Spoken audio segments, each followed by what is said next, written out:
Hello माँ, मैं राजू बोल रहा हूँ। कैसी हो माँ? मैं ठीक हूँ बेटे।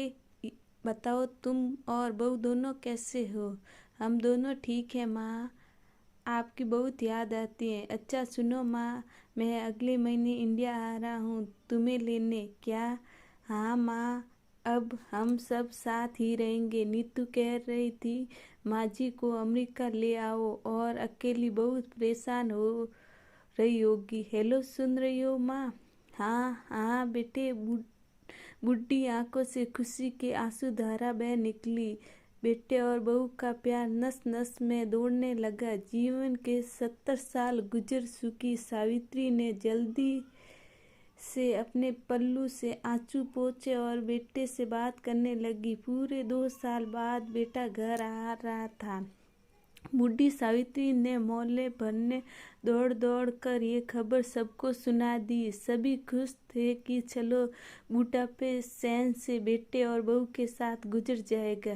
राजू अकेला आया था। उसने कहा कि माँ, हमें जल्दी ही वापस जाना है, इसलिए जो भी रुपया पैसा किसी से लेना है वो लेकर रखो और तभी मैं किसी प्रॉपर्टी डीलर से मकान की बात करता हूँ। मकान?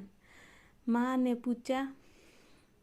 हाँ माँ, अब ये मकान बेचना पड़ेगा, वरना कौन इसकी देखभाल करेगा? हम सब तो अब अमेरिका में ही रहेंगे। बूढ़ी आंखों ने मकान के कोने कोने को ऐसे निहारा जैसे किसी अबोध बच्चे को सहला रही हो। अनन पालन और औने पौने दाम में राजू ने मकान बेच दिया। सावित्री देवी ने वो जरूरी सामान समेटा जिससे उनको बहुत ज़्यादा लगाव था।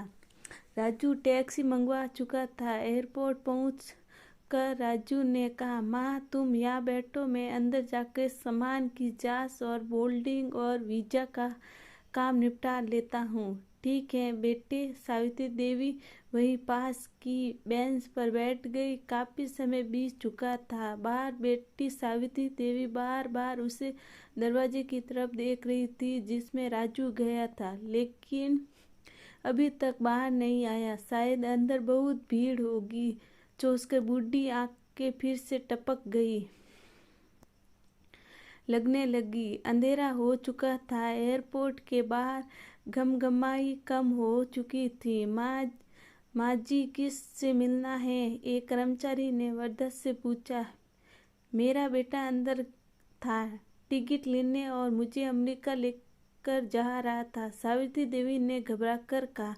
लेकिन अंदर तो कोई पैसेंजर नहीं है। अमेरिका जाने वाली फ्लाइट तो दोपहर में ही चली गई। क्या नाम था आपके बेटे का? कर्मचारी ने सवाल किया। राजू। सावित्री के चेहरे पर चिंता की लकीरें उमड़ आई। कर्मचारी अंदर गया और कुछ देर बाद बाहर आकर बोला, माँ जी, आपका बेटा राजू तो अमेरिका जाने वाली फ्लाइट से कब का जा चुका है। क्या? वर्दा की आंखों से आंसू का सैलाब फूट पड़ा। बूढ़ी माँ का रोम रोम कांप उठा। किसी तरह वापस घर पहुंची जो अब बीत चुका था। रात में घर के बाहर चबूतरे पर सो गई।